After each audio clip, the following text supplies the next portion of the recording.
আসসালামু আলাইকুম প্রিয় দর্শক, আপনারা দেখতে পাচ্ছেন এই মুহূর্তে অনেক লোক কিন্তু শেখ মুজিবের মাথার উপরে উঠে গেছে। আর তার মাথার উপরে উঠে কিন্তু নাচানাচি করতেছে এবং তার গলায় কিন্তু রশি বেঁধে টানাটানি করতেছে। তো আপনারা বন্ধুরা কমেন্টে জানান এটি আসলে কতটুকু যুক্তিসঙ্গত।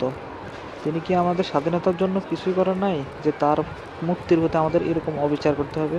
সো বন্ধুরা, আপনারা অবশ্যই কমেন্টে জানাবেন এটা কি যুক্তিসঙ্গত কিনা হয়েছে কিনা।